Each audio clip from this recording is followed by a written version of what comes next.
Hello and howdy, everyone. I'm here to talk about the new Baz Luhrmann film, The Great Gatsby. I saw it a couple days ago. I saw it in 3D. I don't normally like to see films in 3D, but this was conceived, shot, filmed in 3D, so I thought that that's how I should see it. I thought the 3D was spectacular. I thought the film itself was a spectacle. Maybe not spectacular, but, you know, certainly a spectacle. I really enjoyed the 3D. I thought it looked really good. It was really well done, and I thought it actually added to the story and wasn't just like, you know, a gimmick. I'm going to give the film a 7. You know, I'll get that right out. I think it's, you know, something that's technically, I'm missing a word there. What am I saying? That is technically amazing and proficient and features, you know, good performances, all while telling a very important story. You know, I don't think it can be, you know, harped on too much. I think it's a film of quality. You know, I don't think Baz Luhrmann does like bad movies. He may make a movie that you don't like as much as his others, but I don't really think he makes bad movies. I kind of am a supporter of Baz Luhrmann. He gave me one of my most original experiences, I guess you'd say, in a theater. I saw Romeo and Juliet in the theater with my grandma at the Campus Twin, when there was a Campus Twin in Columbia, Missouri. When I saw Romeo and Juliet, I was with my grandma. I was expecting a straightforward Romeo and Juliet. But within the first 10 minutes, you're obviously not watching, you know, something ordinary. And I was like, what is this? You know, I can't understand anything they're saying. I can't, you know, the action is making me dizzy. It's getting me, you know, aggravated. What's going on here? I was just like perplexed. And honestly, within that first 10 minutes, 15 minutes of Romeo and Juliet, I wanted to leave. You know, I wanted to go because I didn't want to be bombarded like this for the next hour and a half. And I certainly didn't want my grandma, you know, to put up with it. So I kind of wanted to go, you know, just to save my grandma, you know, just the, you know, the pain of watching it, you know, and then just telling me that she liked it afterwards, you know, having to lie to her grandson. But I stayed, and I loved the film. I was just kind of mesmerized by it. And that's always a theatrical experience I will remember, because it was like an assault on the senses. You know, I had never seen something like that just tore into you right out of the gate and never let up. You know, it never let up. And really, I think it's a beautiful film. I'm still talking about Romeo and Juliet. So there's that. That's always stuck with me. And I guess it was, 2001? I can't remember when Moulin Rouge came out. I think it was 2001, maybe 2000. I loved Moulin Rouge. I put Moulin Rouge as my film of the year that year. It was my number one. I still love Moulin Rouge. I own it. I think it's a terrific musical. I think many, you know, musicals have copied it. You know, I think it kind of had a lot to do with the resurge of musicals in the theater.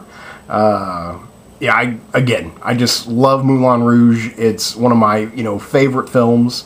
And because Baz Luhrmann gave me Moulin Rouge, and because Baz Luhrmann gave me that experience of watching Romeo and Juliet, I feel that I owe it to him to see his films. So, The Great Gatsby is not unlike any of other Baz Luhrmann's films. It's an assault on the senses that never really stops.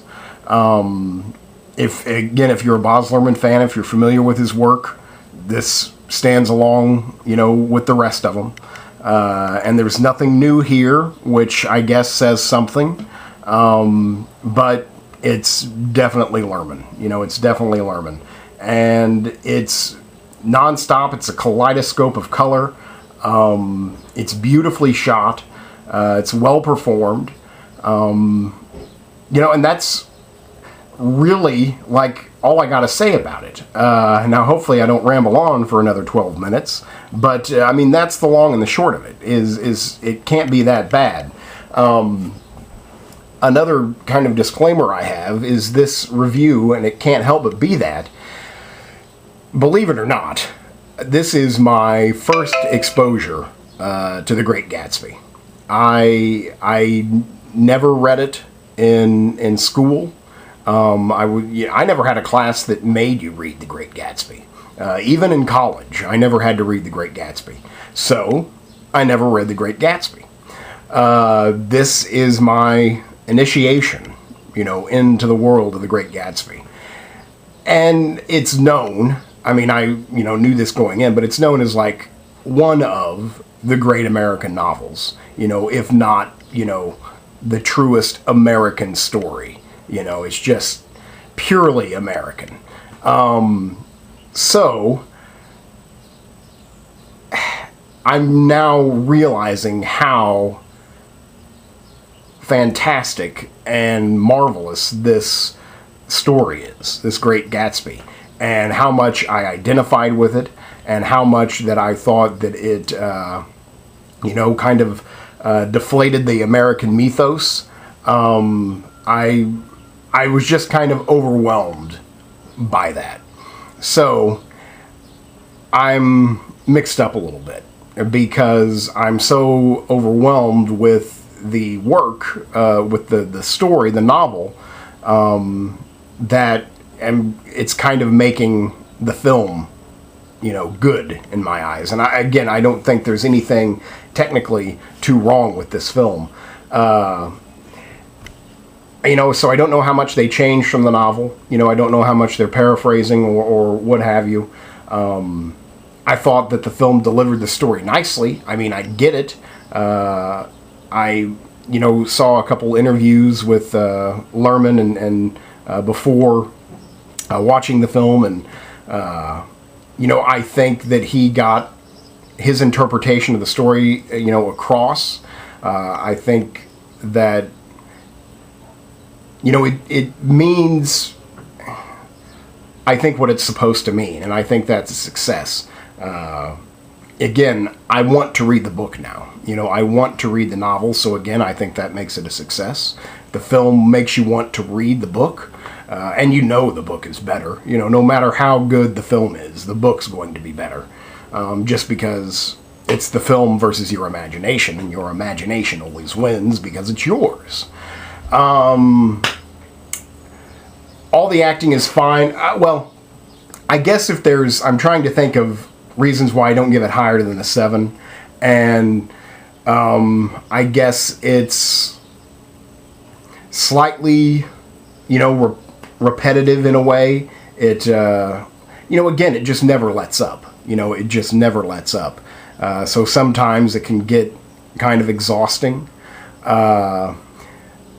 Sometimes things seem to happen, like, conveniently. Like the ending of the film, and perhaps this is reflected in the novel, but the ending of the film seems to just come out of nowhere and just wrap up. Sometimes I thought the motivations of the characters weren't exactly true, and it just seemed that they had to react that way because they needed the story to do something. Again, I didn't see that kind of spark.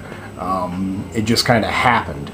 I don't know if I'm really describing that too well, but again, it's more of a feeling than anything.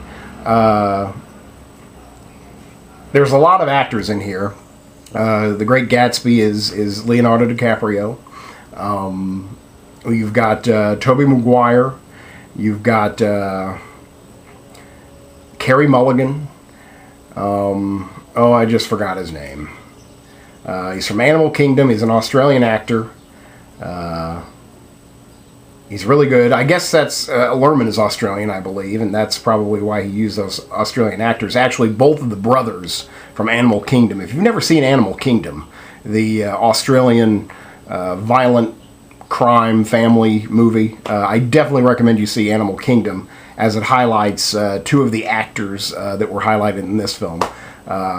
I could remember one's name, but it's just left my brain, and I'm not getting it back. But anyway, both of the brothers from Animal Kingdom are in this film.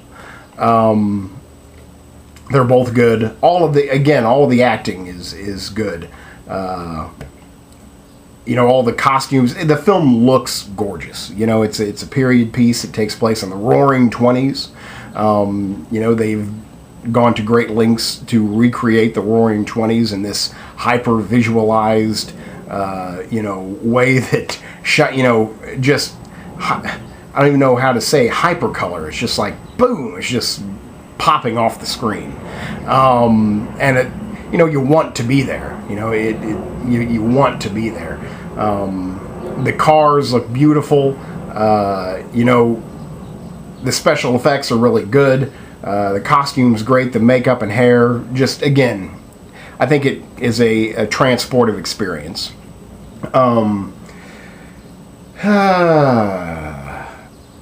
What else can I say about the film? I mean, I enjoyed it.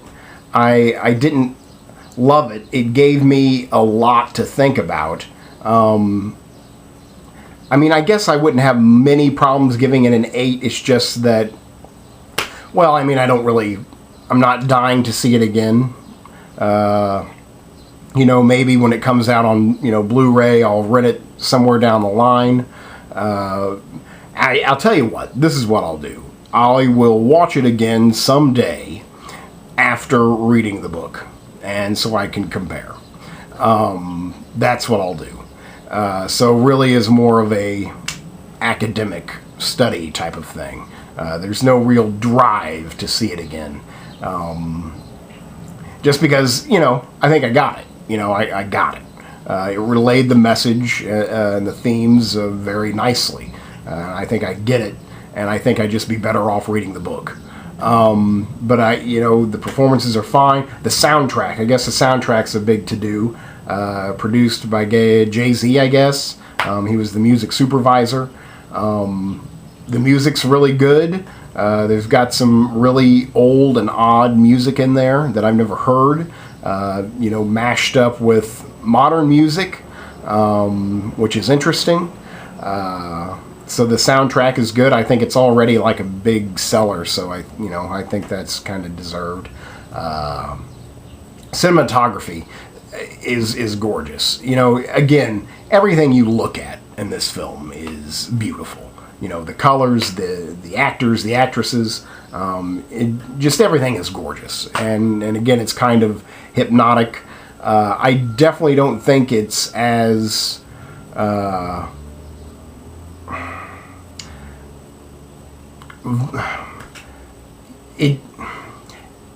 Romeo and Juliet and Moulin Rouge are just like in your face, and even though this film is in 3D, it's not as in your face as those other two films.